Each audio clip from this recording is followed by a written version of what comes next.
Que a paz e a graça de nosso Senhor Jesus Cristo esteja com você, meu querido irmão, minha querida irmã. Eu me chamo Gilmar Reis, seja bem-vindo ao canal Firmado na Palavra. E hoje estaremos estudando a lição de número 5, que tem por título O Juízo contra Sodoma e Gomorra. Na lição de hoje estaremos estudando o capítulo 18 de Gênesis, pegando também um pouco do capítulo 19, onde ali no capítulo 18 está registrada a visita dos 3 anjos a Abraão, que vão anunciar o nascimento de Isaque e também a destruição das cidades de Sodoma e Gomorra. Nós veremos também nessa lição que Abraão, além de ser um homem de profunda fé em Deus, era também um grande intercessor. E que a destruição das cidades de Sodoma e Gomorra, por Deus preservando Ló, mostram para nós o quanto Deus condena toda forma de injustiça e impiedade, como também atenta para aqueles que buscam agradar ao Senhor em meio ao mundo que tenta cada vez mais relativizar o pecado. E o textuário da lição está lá em Gênesis capítulo 18, versículo 32, que diz assim: Disse mais, ora, não se ire o Senhor, que ainda só mais esta vez falo. Se porventura se acharem 10, e disse, não a destruirei por amor dos 10. Gênesis capítulo 18, versículo 32. Verdade prática, Deus é misericordioso e dá tempo para o arrependimento.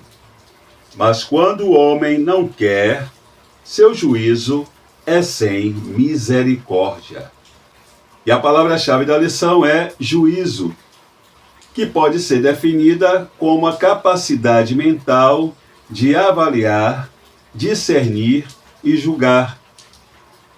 Pode referir-se ao senso comum, à opinião emitida ou, no contexto jurídico, ao tribunal, ao ato de julgar ou à decisão da sentença. E os objetivos da lição são mostrar que Deus enviou anjos para visitarem a tenda de Abraão, explicar que Deus anunciou a Abraão o que iria acontecer com Sodoma e Gomorra e refletir a respeito do juízo de Deus contra Sodoma e Gomorra. E o texto bíblico em classe está lá em Gênesis capítulo 18, versos do 23 a 32. E nós vamos lembrar que na lição passada, quando nós estudamos o capítulo 17, nós vimos que após 13 anos de silêncio da parte do Senhor com relação a Abraão, Deus ele se manifesta a ele como El Shaddai, Deus Todo-Poderoso, dando-lhe um imperativo de que ele continuasse na sua presença e crendo nele, onde ele vai reafirmar as suas promessas para com Abraão, principalmente a promessa de que ele e a sua esposa Sara teriam um filho. Ele vai mudar o nome de Abrão para Abraão e o nome da sua esposa Sarai para Sara, e vai estabelecer um sinal da aliança, do pacto que ele tinha feito com Abraão e com seus descendentes. Sinal esse que nós sabemos que foi a circuncisão. E na lição de hoje nós temos o tópico 1, que diz assim: os anjos visitam Abraão. Sob o tópico 1, Abraão recebe a visita dos anjos do Senhor.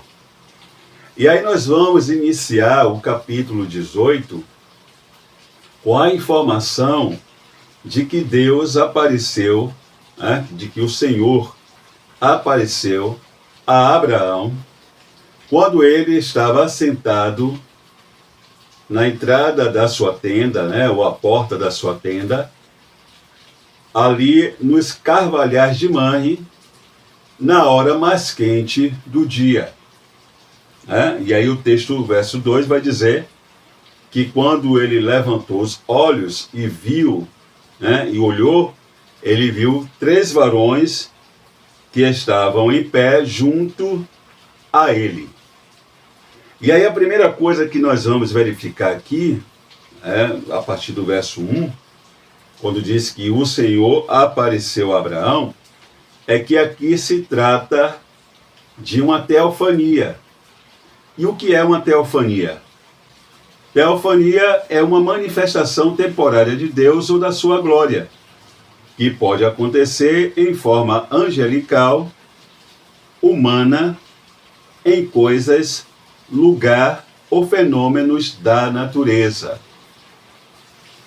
Então ali se trata, a primeiro momento, o texto esclarece para nós que se trata de uma teofania. Por quê? Porque o verso 2 vai dizer que ele viu 3 varões. E que à medida que nós vamos lendo o capítulo 18, vai ficando claro para nós que se tratava de um anjo teofânico, do anjo do Senhor, ali a manifestação do próprio Deus, na aparência humana, Deus vem numa aparência humana, juntamente com 2 anjos. Vai ficando claro para nós que havia ali o anjo do Senhor, o anjo teofânico, a manifestação do próprio Deus. Alguns dizem que ali é uma pré-encarnação de Cristo, uma cristofania. Enfim, uma manifestação do próprio Deus em forma humana, juntamente com 2 outros anjos que também estavam ali em forma humana. Bom, terceira questão, informação que nós temos é que Abraão estava assentado à porta da sua tenda. E aí, só para a gente trazer uma informação aqui, as tendas eram confeccionadas com pele de cabra, característica dos povos nômades. Eram projetadas de modo a manter o calor à noite, quando as abas eram abaixadas, e permitir a passagem da brisa durante o dia, quando as abas ficavam levantadas. Sentar-se à entrada da tenda durante o calor do dia seria uma maneira de ficar à sombra e, ao mesmo tempo, desfrutar da brisa que passava, além de tomar conta dos utensílios que ficavam dentro da tenda.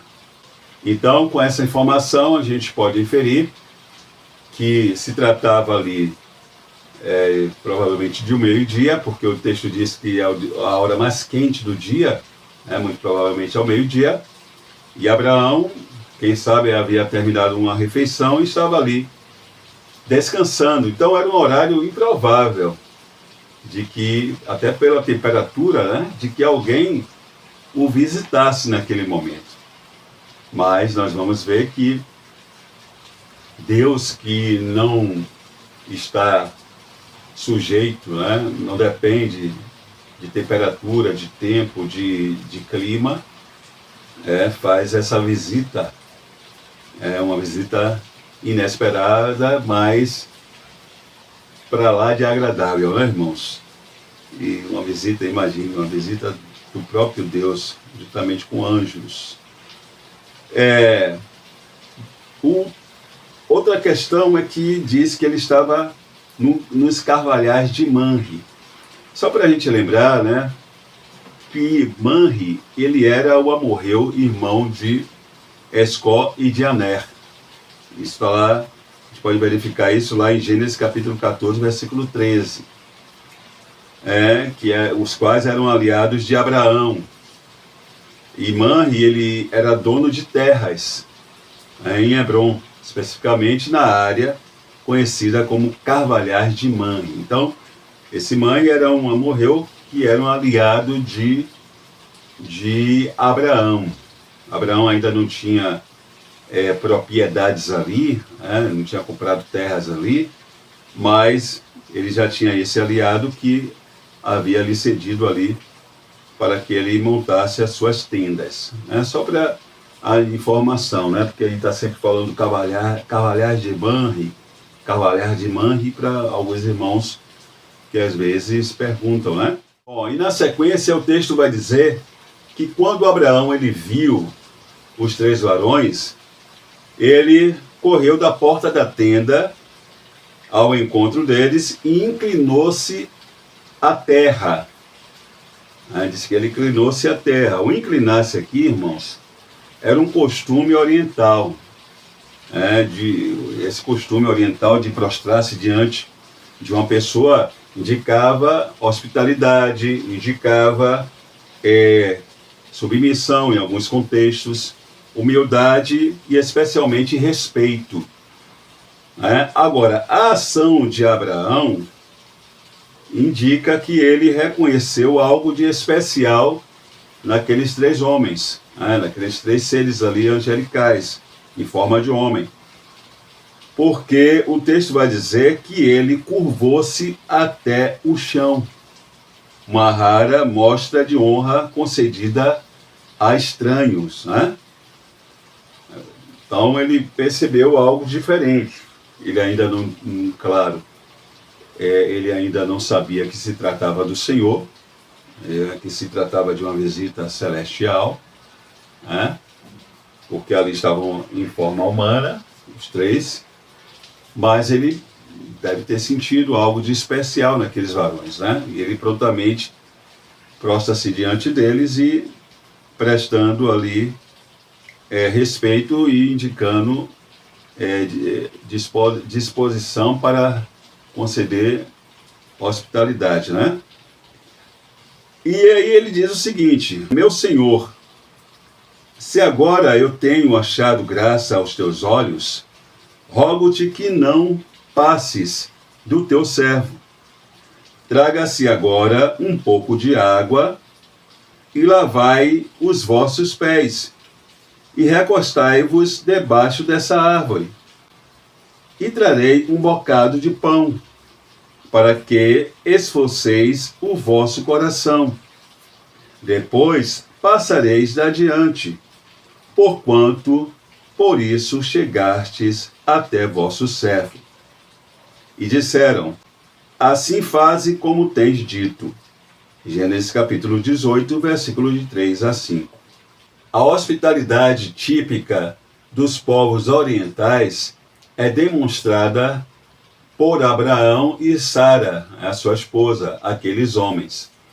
E aí nós vamos lembrar do que diz o autor aos Hebreus, lá no capítulo 13, versículo 2, quando ele diz: não vos esqueçais da hospitalidade, pois fazendo isso, mesmo sem saber, alguns hospedaram anjos. Aleluia! O cristão ele tem que ser hospitaleiro, queridos? A gente sabe que no nosso contexto, claro, tem que ter um certo cuidado, discernimento, orientação, mas o cristão ele tem que ser hospitaleiro, Está pronto para receber nossos irmãos que vêm de longe, Enfim, e a hospitalidade, ela não se restringe à nossa casa, O ser hospitaleiro não se restringe somente à nossa casa, receber alguém em nossa casa, mas também na congregação. É interessante porque outro dia o nosso pastor ele estava instruindo a igreja sobre isso, falando acerca de nós nos preocuparmos em sermos hospitaleiros na congregação. Porque existem aquelas pessoas que são colocadas ali na portaria, de diáconos, tem igreja que são os próprios diáconos, que são os porteiros, Tem outras que são as pessoas ali denominadas porteiros, que têm a responsabilidade de abrir o templo, né, e receber as pessoas em primeiro momento. São as pessoas com quem o visitante tem o primeiro contato, são aquelas pessoas que estão na portaria. Mas a responsabilidade de receber bem, de ser solícito, de tratar bem, não é apenas aquelas pessoas, de cada membro e congregado da congregação. E outro dia, nosso pastor estava instruindo sobre isso. Por quê? Porque às vezes vem irmãos que vêm visitar de outra congregação, assistir o culto conosco. Às vezes vem pessoas de outra congregação para congregar conosco, traz a sua carta de recomendação. Precisa se sentir bem, né? E querer voltar e querer ficar. A pessoa que vem para ouvir a palavra de Deus, né? Às vezes a pessoa que não é evangélica, né, chega para ouvir ali, assistir o culto, ouvir a mensagem. Isso faz parte também de como a gente trata essa pessoa, principalmente quando ela se decide a Cristo.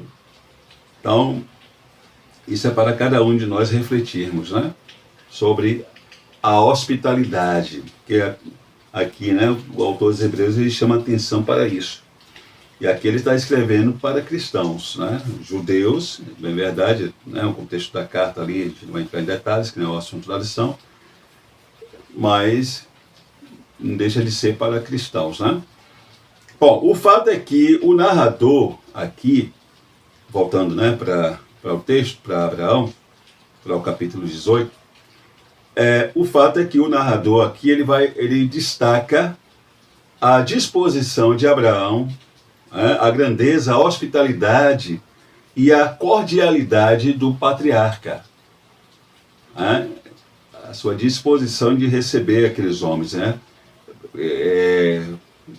Tudo indica pela sua fala ali, que ele pede para trazer água, né? Que ele mesmo lava os pés ali daqueles visitantes. E aí ele pede para Sara, sua esposa, amassar 3 medidas de flor de farinha, melhor qualidade, né? Que aí isso daria aí quase 20 litros, uma porção para fazer bolos, que dava para alimentar um acampamento inteiro, então algo em abundância.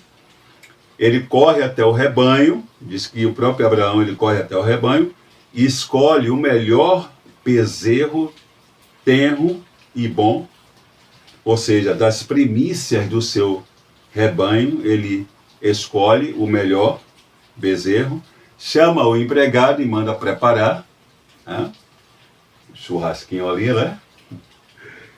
E depois ele vai, né, pega queijo, leite, e aí volta, o bezerro já está pronto, e ele leva pessoalmente tudo que já está preparado e coloca ali diante daqueles 3 visitantes. Irmãos, a gente vai ali assim meditando, que maravilha, hein? Oh, que maravilha você receber a visita, irmãos, de seres celestiais do próprio Deus, né? Claro que ali não é Deus como ele é, que ninguém pode ver a Deus, né? Não é Deus como ele é. Quando se fala de teofania, a gente viu o conceito, não é Deus como ele é, porque ninguém nunca viu a Deus. E não tem como o homem ver a Deus e continuar vivo, né? Como ele é, não. A gente tem a promessa, né? João diz que um dia nós veremos como ele é, né? Quando ele se manifestar, eita, vai ser um dia maravilhoso, né? Mas até então, não temos condições, né? Nesse corpo, nós não temos como ver. Mas imagine, né, irmão, receber ali a visita, né? Coisa maravilhosa, né? Coisa maravilhosa. Bom, o fato dos anjos comerem, aí as especulações aí, é intrigante, né? Porque se trata de seres espirituais. Se trata de seres espirituais. Como nós já vimos, o primeiro ali Um daqueles homens, né, era o Senhor, que é Espírito, como está lá em João capítulo 4, versículo 24, e os outros dois anjos, né, que também são espíritos, porque Hebreus capítulo 1, versículo 14, diz que os anjos são espíritos ministradores. Né? Então, aí, né, só dando aqui, tentando dar uma resposta aos que especulam, né, o que a gente pode dizer é que, apesar daqueles homens haverem tomado uma forma física, forma de homens, se apresentarem ali como forma humana, não significa que aqueles alimentos, aqueles materiais, pudessem afetar aqueles homens.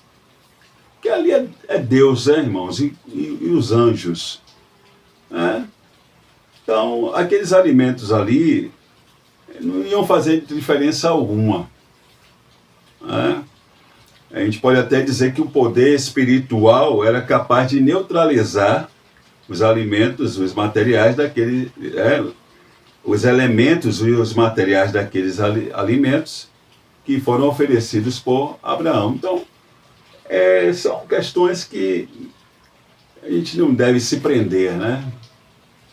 Se prender.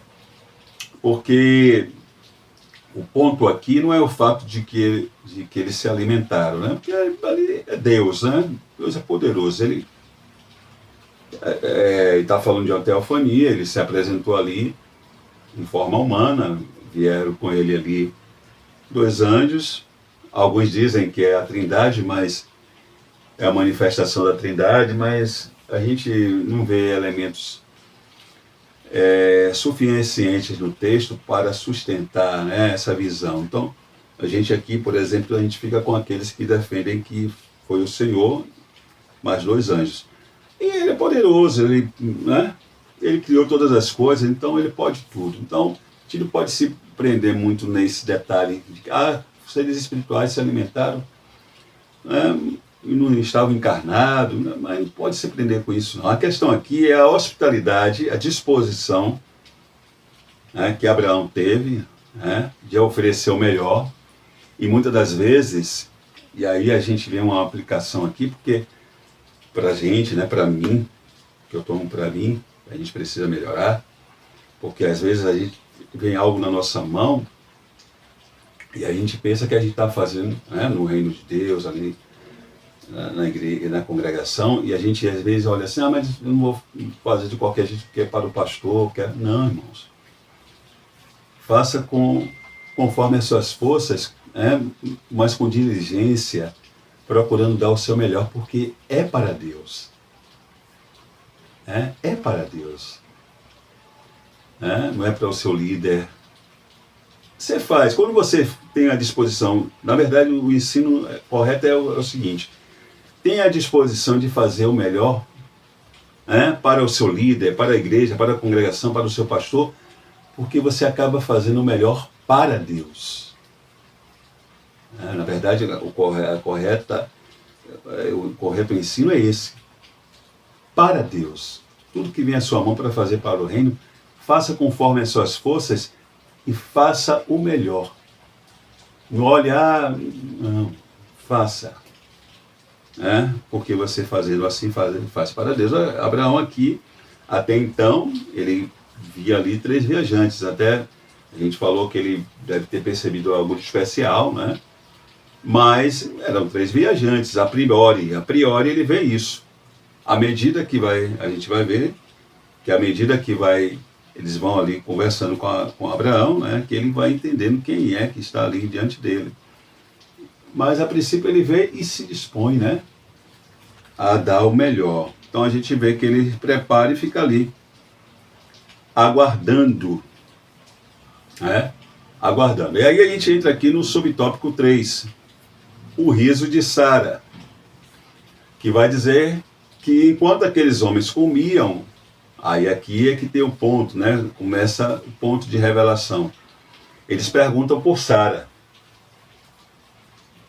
Estão ali com Abraão, e aí um deles, o anjo do Senhor, pergunta, né, pela esposa de Abraão, Sara. E aqui há pontos interessantes. Por quê? Primeiro, como aqueles viajantes sabiam o nome da esposa de Abraão? Ah, primeiro, como é que eles sabiam o nome da esposa de Abraão? Se somente Deus e Abraão e Sara, que havia tido o seu nome mudado, sabia que agora o seu nome de Sarai era Sara. Ah? Como é que eles sabiam o nome da esposa de Abraão e que ela teria mudado o nome, né? Porque até então o nome dela era Sarai. E eles procuram saber de Sara. Então, é interessante aqui porque se até aquele momento Abraão ele não tem uma certa ciência de quem está diante dele, aqui começa a ficar claro para ele, né? E aí eu me lembro, fazendo um paralelo, da forma como Jesus, ele se revelou à mulher samaritana, né? A princípio ela viu ali um judeu, está me pedindo água, eu sou samaritana, e aí Jesus ali vai conversando, ali, que aquela passagem ali também é maravilhosa, né? Conversando ali com aquela mulher, e aí quando Jesus diz assim, tá bom, Jesus percebe que ela ainda está ali sem compreender, Jesus vai lá e chama seu marido. Ah, mas eu não tenho marido. Disseste bem, porque já tiveste 5. E o que você está agora também não é seu marido. Aí ela vê, olha, esse homem aí é profeta. E aí na continuidade ela vai ver que ali se trata do Messias, né? Então a revelação progressiva. A gente vai lembrar de Natanael. Natanael, né? Filipe vai lá chamar Natanael. Olha, aquele que nós esperávamos, né? O Messias, Nazareno. E de Nazaré pode vir alguma coisa boa de Nazaré? De Nazaré? Vem e veja. Quando ele chega lá, aí Jesus olha, eu imagino assim, né, irmão? Fita os olhos nele e diz assim, eis aí, oh, aleluia, eis aí um verdadeiro israelita, em quem não há engano, né? Em quem não há dúvida. De onde me conheces? Natanael, antes de Filipe te chamar, eu lhe vi debaixo da figueira. Oh, aleluia! E Natanael, oh, mestre, rei de Israel, ó. A gente vê que, não vou fugir aqui, né? Já fugi da... Mas só finalizando aqui, nós vemos, a gente não tem muita explicação no texto, mas a gente vê que foi algo profundo e íntimo que ele estava vivendo ali, quem sabe pedindo ao próprio Deus, que ele muda a sua concepção em relação ao Nazareno. Não, ele é Deus, ele é o Filho de Deus. Então a mesma coisa aqui, né? Abraão deve está aqui na tenda. Ela está aqui na tenda. Dizem que era costume, né? Naquela época, mulheres não se apresentar a outros homens assim, né? Até porque as conversas, os tratos, os contratos eram feitos ali entre homens. Então, é natural que Sara estivesse resguardada. E aí ele diz, né? Está aí na tenda. E aí o anjo do Senhor então declara, certamente tornarei a ti por este tempo, daqui a um ano, daqui a um ano, e Sara, tua mulher, dará à luz um filho. Rapaz, ele tinha ouvido isso há semanas antes, podemos dizer. Por que semanas antes, irmão Gilmar? Porque se você comparar capítulo 17, verso 21, as últimas palavras de Deus ali para Abraão, comparando com estas daqui, que é o próprio Senhor também falando a ele, você vai ver que lá no verso 21, Deus disse a ele que também daqui a um ano ele teria um filho. E aqui ele repete, daqui a um ano. E aí a gente faz a conta, né? ali no capítulo 17, quantos anos Abraão tinha? 99 anos e Sara 89. Ele só, quando Isaac nasceu, ele tinha já 100 anos e Sara 90. Então aqui eles ainda estão com Abraão com 99 anos e Sara com 89 anos, ou seja, com as mesmas idades que eles estavam no capítulo 17. Então, podemos inferir, aqui no diálogo, que não havia se passado muito tempo, né, entre aquela manifestação do capítulo 17 e agora a visita desses 3 homens à tenda de Abraão. Não se havia passado muito tempo. Pode ter passado aí coisa de 1 mês, semanas, né? Então, ele aqui repete, né? Venho daqui a 1 ano e Sara, tua mulher, dará à luz um filho. Oh, aleluia. E aí, irmãos, a primeira coisa, fica claro para Abraão que é Deus que estava visitando mais uma vez, agora de forma mais íntima. Ele veio em forma humana. Aleluia, aleluia. Glória a Deus. E aí a segunda, quem tinha feito a promessa, e por que ele tem esse entendimento? Porque quem tinha feito essa promessa do filho foi Deus. Foi Deus. E veja que o anjo do Senhor ali fala na primeira pessoa e com convicção. Então, tudo isso é dando certeza a Abraão, olha, confirmando para ele que está aqui sou eu. Apareci, me manifestei a você, que a gente não sabe, né? A gente não sabe, não tem detalhes ali no texto, no capítulo 17, se ele só ouviu a voz ou se foi uma outra manifestação teofânica, né? Mas agora o texto, a narrativa aqui é mais detalhada, descreve, né?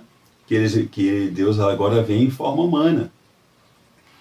E falando, repetindo a promessa, falando na primeira pessoa, é eu que estou falando, o próprio Deus, e com convicção. Aleluia. Irmãos, é maravilhoso, né?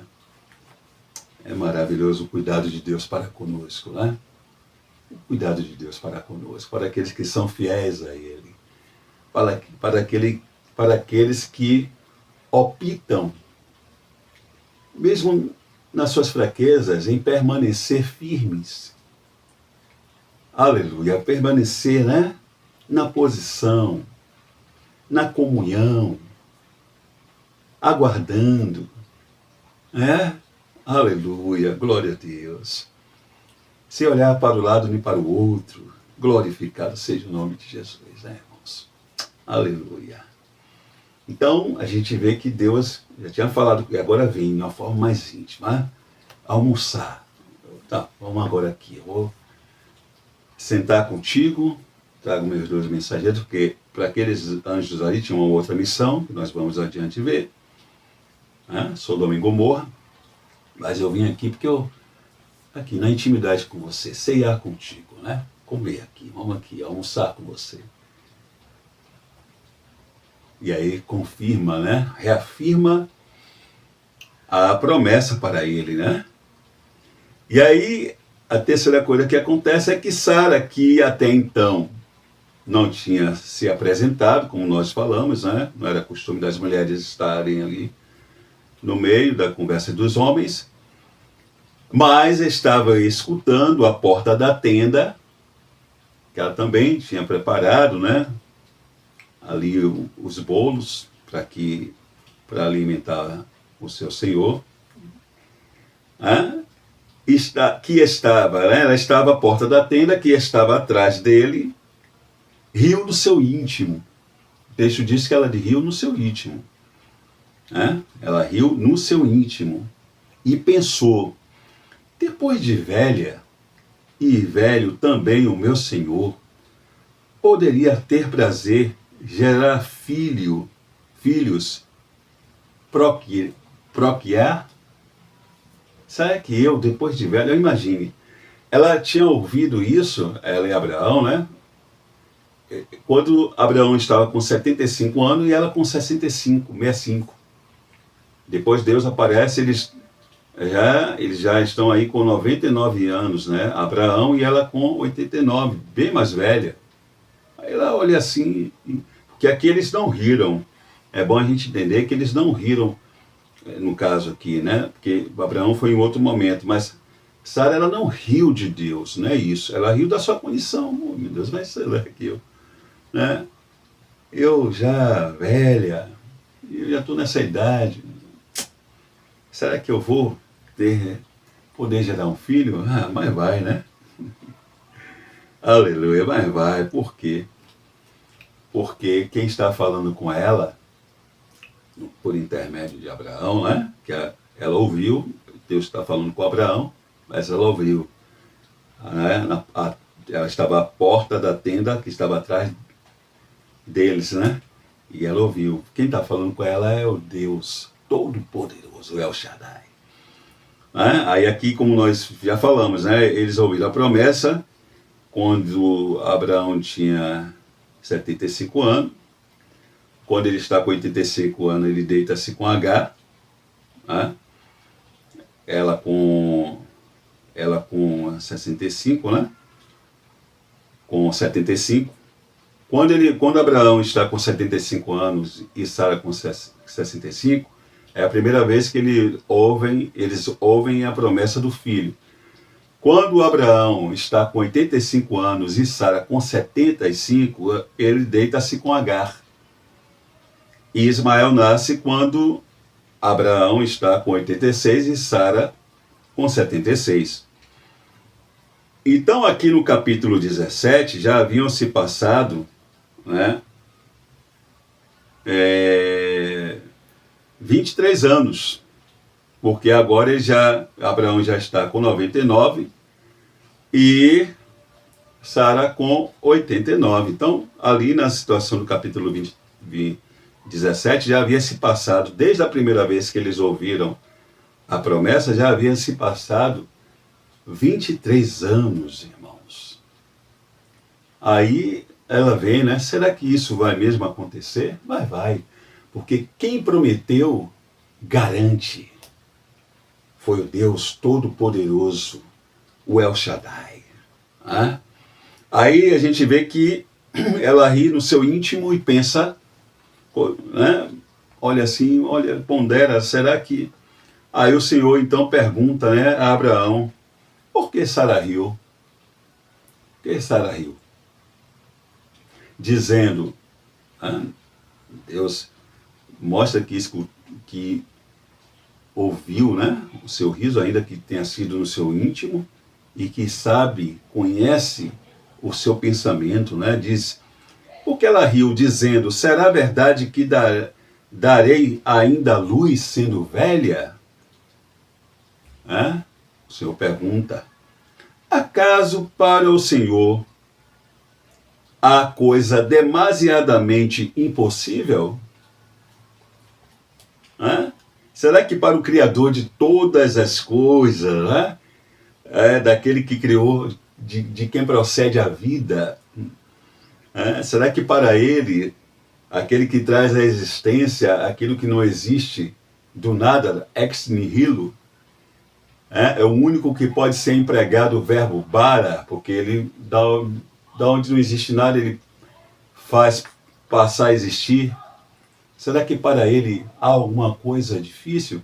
O que é para esse Deus uma mulher estéril de 89 anos? É dele que procede a vida, né? E ele faz milagres, irmãos. Que aos nossos olhos, que a ciência não pode explicar, hoje também. Para ele não há nada impossível. O que ele requer de nós é fé, é crer que ele é o Deus Todo-Poderoso. Aleluia. Né? E aí Deus então pergunta, né? Será que havia para o Senhor há demasiadamente alguma coisa impossível? Né?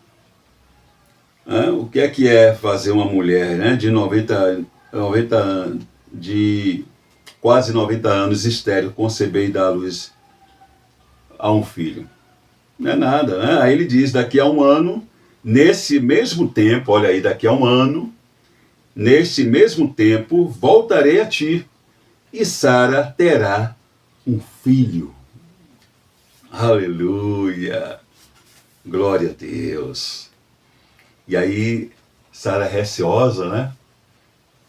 Nega, né? Ter rido, olha. Aí, o anjo do Senhor, o próprio Deus diz, né? Não diga isso, porque você riu. Porque você riu. E aqui uma reflexão, só para nós terminarmos esse subtópico 3. O Senhor conhece as nossas fragilidades e as nossas quedas. No entanto, Ele não desiste de nós, apesar da nossa incredulidade, do nosso sorriso e da nossa dor. Deus tinha em Sara um papel importante no seu projeto. E aqui no tópico 2 da lição nós temos: Deus anuncia seus planos a Abraão. Subtópico 1, o anúncio da destruição. Nós vamos ver que depois de Deus anunciar a Abraão, falar a respeito do nascimento de Isaac, ele vai agora falar sobre a destruição das cidades de Sodoma e de Gomorra.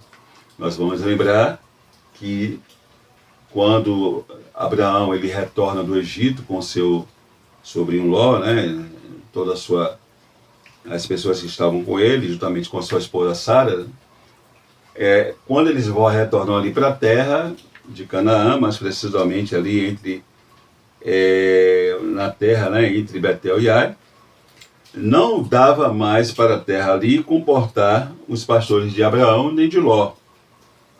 Nós vamos lembrar que vai haver ali uma contenda entre os pastores de Abraão e de Ló, e eles vão resolver se separar pacificamente.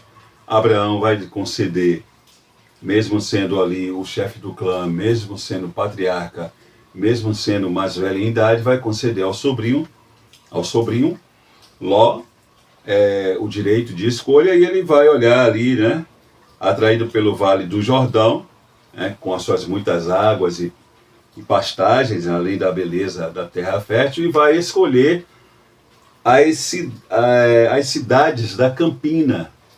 Ele vai ser atraído pela beleza do local. Isso é muito perigoso, né? Quando a gente é atraído ou se deixa levar pela aparência.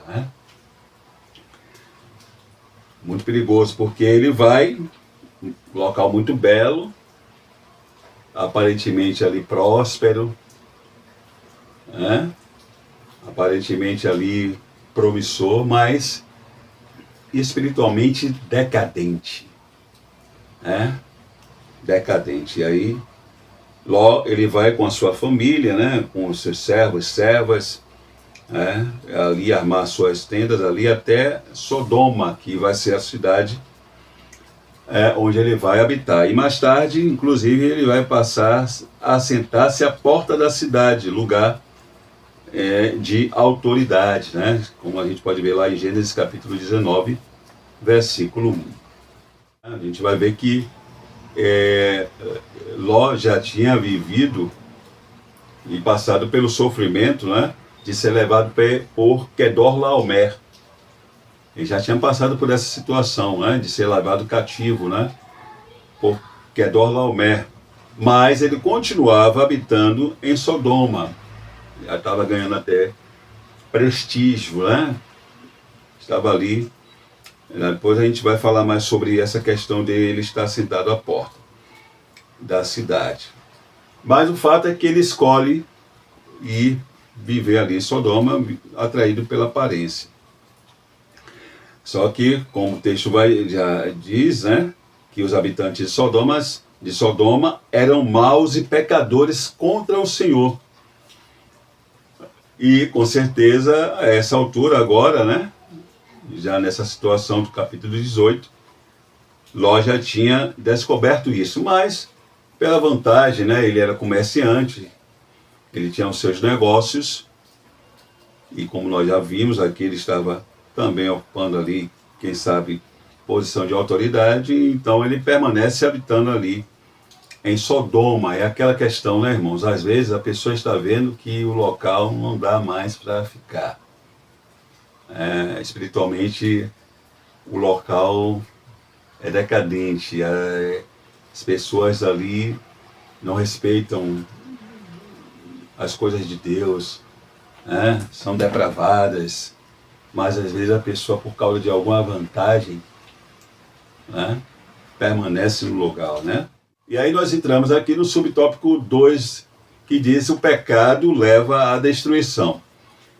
Bom, olhando para o texto novamente, capítulo 16, capítulo 18, verso 16, né?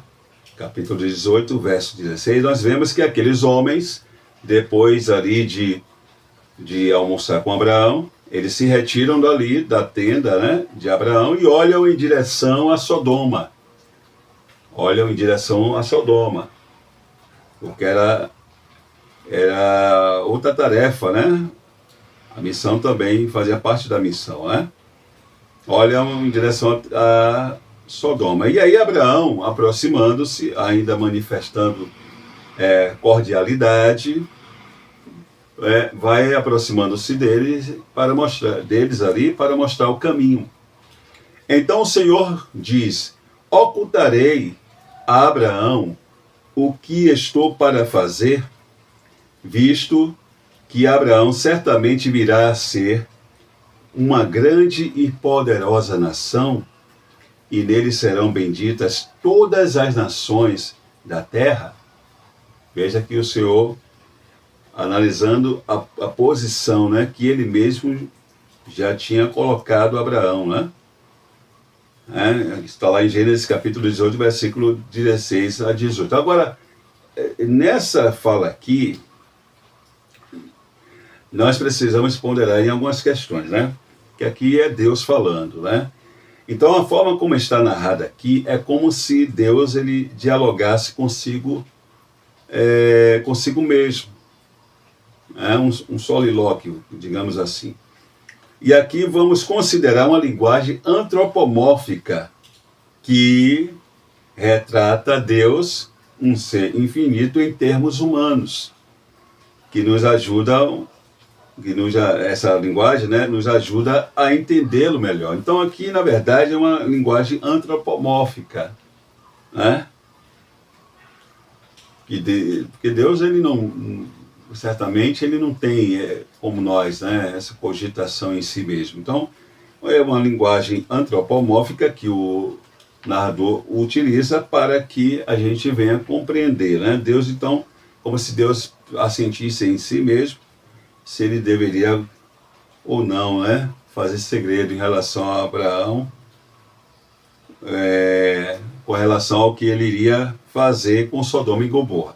O segundo ponto é que, devido à posição que Abraão e seus descendentes ocupam perante os outros povos, Deus decide compartilhar com Abraão o que ele fará com Sodoma e Gomorra. Não que Deus ele precisasse, né, da permissão de Abraão. Precisa entender isso. É por isso que a gente falou da linguagem antropomórfica, porque não é que Deus, poxa, será que eu vou... Ele podia, Deus não precisa pedir permissão a ninguém. Deus é Deus Todo-Poderoso. Quem é um homem, né, para que ele tenha que pedir permissão? Não. Agora, a gente vai ver que também tinha outros propósitos, né? Que, ao meu ver, foi uma forma também de dar oportunidade para que Abraão intercedesse. A gente vai falar disso mais na frente. Porque Deus não precisava pedir permissão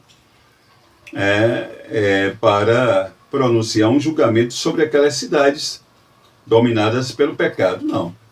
O Senhor apenas compartilha com seu escolhido, Abraão, para que ele entendesse a racionalidade de suas ações, dos motivos por que Deus iria destruir. O pecado de Sodoma e Gomorra, queridos, era imenso, e o Senhor não podia mais suportar. Imagine, irmãos, a iniquidade daquelas cidades, daquele lugar. Tremendo, né? Aí a gente entra no subtópico 3, que vai falar sobre a intercessão. A gente vai ver que os dois anjos seguem, já tinham seguido ali em direção às cidades, e fica com Abraão o anjo do Senhor, o próprio Deus, em forma humana, e aí quando ele revela a Abraão o juízo sobre a cidade de Sodoma e Gomorra, o patriarca, ele aproxima-se dele com temor, porque agora ele tem consciência de quem está diante dele, e começa a interceder. Porque, por certo, Abraão lembrou do seu sobrinho Ló, Abraão lembrou do seu sobrinho Ló. Então ele não perde a oportunidade, de interceder. Então nós vamos ver que na presença física de Deus, Abraão, ele não deixa passar a oportunidade de interceder. Os dois anjos já foram em direção a Sodoma, e quem fica ali, a Sodoma e Gomorra, e quem fica ali diante dele é o próprio Deus, o anjo do Senhor, o anjo teofânico. Dando a oportunidade dele interceder, porque Deus já conhecia o coração de Abraão, já sabia que se ele tivesse a oportunidade ele iria fazer isso, e aí dá, ele começa a interceder pelas cidades e pelos possíveis justos que houvesse ali, inclusive pelo seu sobrinho Ló, porque com certeza quando Abraão ele começa a interceder pela cidade, pelos possíveis justos, lembrando do seu sobrinho, que habitava ali em Sodoma. E nós vamos ver que na sua intercessão, ele intercede aí cerca de 6 vezes, mas a cada súplica ele demonstra ter profunda consciência da santidade divina e da justiça perfeita de Deus. O clamor de Abraão revela um servo que conhece o caráter de seu Senhor, o caráter de Deus, e que confia na sua misericórdia. E aí ele vai persistindo até pedir por apenas 10 justos, no que Deus, do que o Senhor vai responder a ele, que não destruiria a cidade por amor dos 10, ou seja, se houvesse no mínimo ali 10 justos, Deus não destruiria. E nós sabemos que não tinha, irmãos? Nós sabemos que não tinha. A gente vai ver lá adiante que não tinha 10. Bom, alguns afirmam que Abraão ele parou nos 10, pois esperava que Ló, sua esposa, suas filhas, e os futuros maridos, porque a gente vai ver, o texto mostra que já tinha homens ali prometidos às filhas de Ló, já tinha os dois rapazes ali prometidos a ela, então se completasse ali 10 pessoas, junto com os familiares, os servos, fosse pelo menos 10 pessoas justas em Sodoma. Outros afirmam que 10 pessoas representavam o número mínimo para a formação de uma comunidade, para se iniciar uma comunidade. Então, os estudiosos aí especulam que ele para nos 10 pensando nessas duas possibilidades, de que Ló com sua família, servos e ali seus empregados, pelo menos tivessem entre eles 10, no mínimo 10 pessoas justas. E que também ali era cultural, né, naquele tempo, que o mínimo para se começar uma nova comunidade, o mínimo que se tinha que ter era 10 pessoas. Bom, agora sobre a intercessão. Assim como Abraão colocou-se entre o juízo e a cidade, o cristão é chamado a ocupar o lugar da intercessão. Vivemos dias em que muitos se afastam da verdade, mas a igreja permanece como coluna e baluarte da verdade, suplicando pela salvação dos que ainda podem ser alcançados. Bom, e seguindo aqui, nós vamos ver que o texto vai dizer que ao anoitecer vieram os anjos até a cidade de Sodoma, cuja entrada da cidade estava Ló assentado, que quando os vê, prostra-se com seu rosto em terra. Novamente, aquela atitude, que indicava hospitalidade, indicava que aquela pessoa ela era hospitaleira. E Ló vai convidá-los a ir para sua casa, no que, em primeiro momento, os anjos eles vão recusar. Eles vão recusar, mas, devido à insistência de Ló, eles vão aceitar. Bom, agora sobre estar a entrada da cidade. A entrada da cidade indica que Ló havia ocupado posição proeminente em Sodoma. Nós vamos lembrar que nas cidades antigas, a área onde ficava a porta da cidade funcionava como uma praça. O constante fluxo de pessoas fazia dela o lugar ideal para homens de negócios armarem suas barracas e para os juízes ouvirem as causas do povo. Então podemos inferir que o fato de Ló estar sentado à porta da cidade sugere que estava negociando e que tinha sido aceito na comunidade de Sodoma. Ou quem sabe já fazia parte daqueles, dos anciãos, que julgavam as questões do povo, até porque a gente pode inferir isso com base no capítulo 19, versículo 9, as falas daqueles homens, que queriam, que a gente vai ver lá na frente, que queriam pegar os anjos. Eles vão dizer, fala para Ló, você quer ser juiz sobre nós em tudo? Então, quem sabe ele já estava também julgando as questões do povo. Sobre prostrar-se com o rosto em terra, nós já falamos, que é uma das maneiras de demonstrar respeito aos superiores e de evidências de intenções pacíficas. Então a gente vai ver que Ló leva os anjos para a sua casa, que é cercada pelos homens daquela cidade, que exigem que Ló entregue os seus visitantes, porque aqueles homens queriam abusar daqueles anjos. Imagine, irmãos, o quão promíscua e decadente era a cidade de Sodoma e de Gomorra também, Eles cercam a casa de Ló com a intenção e exigem que Ló dê os visitantes que eles queriam conhecer. O conhecer aqui o termo yada,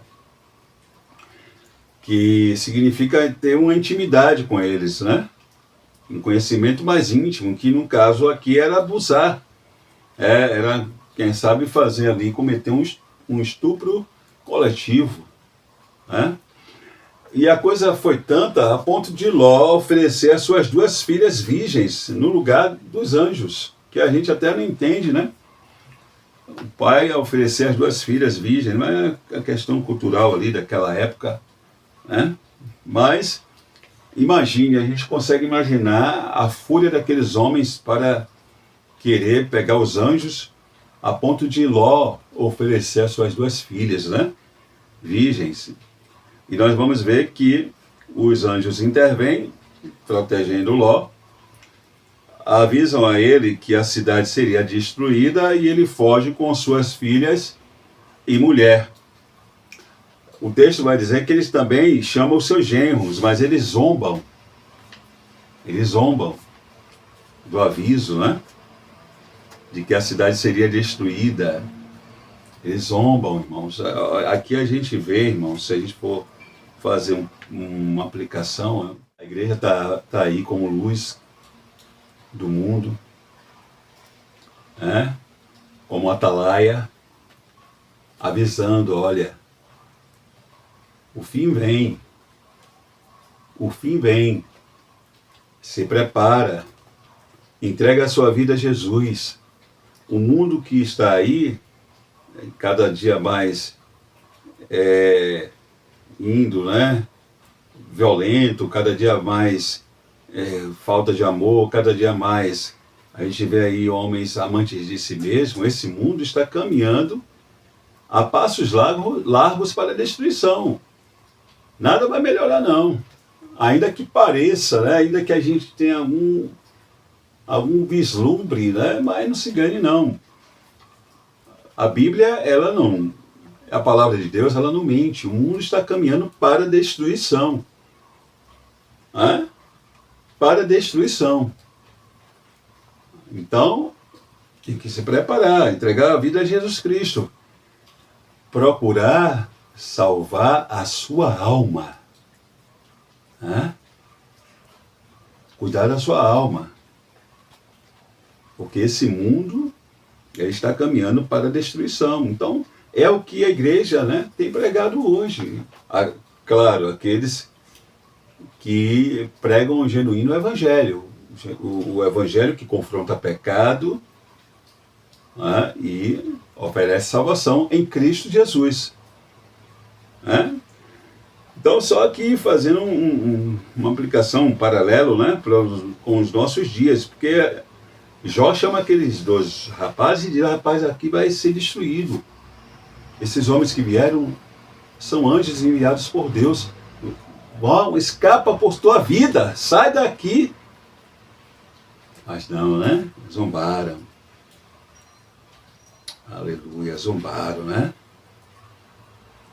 Zombaram. Mas a gente vai ver que Ló, ele sai com sua mulher, suas duas filhas, e a cidade, ela é destruída, né? A cidade de Sodoma, as cidades de Sodoma e Gomorra, com uma chuva de enxofre e fogo. Deus, ele é fogo consumidor. Gênesis capítulo 19, versículo 24. Aí a gente vê que a mulher de Ló, né, como nós vamos ver, ela que estava indo em direção ao livramento, né, mas olha, havia uma ordem dos anjos que eles deveriam seguir sem olhar para trás. Sigam, né, sem olhar para trás. Mas ela, e nós sabemos que foi até isso, né, tem as discussões aí. Alguns dizem que ela inclinou para ter o prazer de ver a cidade queimada. Não foi isso não, irmãos.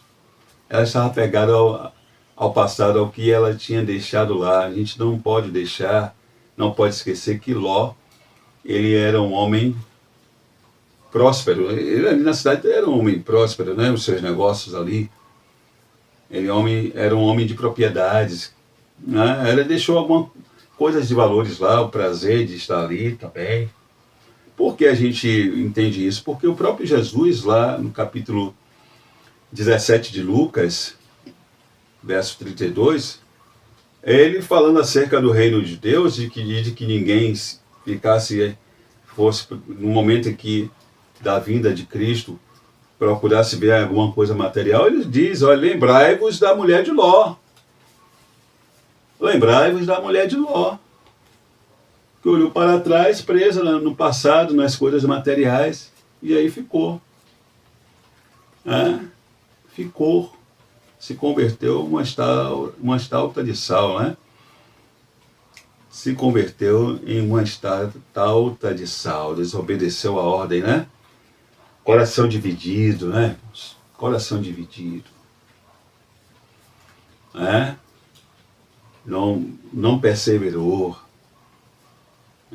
Não atentou para a ordem dos anjos do Senhor. Bom, aí a gente chega aqui no tópico 3 da lição, a destruição de Sodoma e Gomorra, como nós já estamos aqui falando, né? Sobre o tópico 1, Deus é fogo consumidor. Nós vamos ver que depois do dilúvio da época de Noé, a destruição de Sodoma e Gomorra, nas Campinas do Jordão, tornou-se referência e alerta da parte de Deus para toda a humanidade. Nós não sabemos quantas pessoas tinham ali em Sodoma e Gomorra. A Bíblia ela não entra nesse detalhe. Não há uma preocupação de revelar quantos habitantes tinham ali. A Bíblia ela só nos mostra quantos foram salvos. Dali, só 3 pessoas.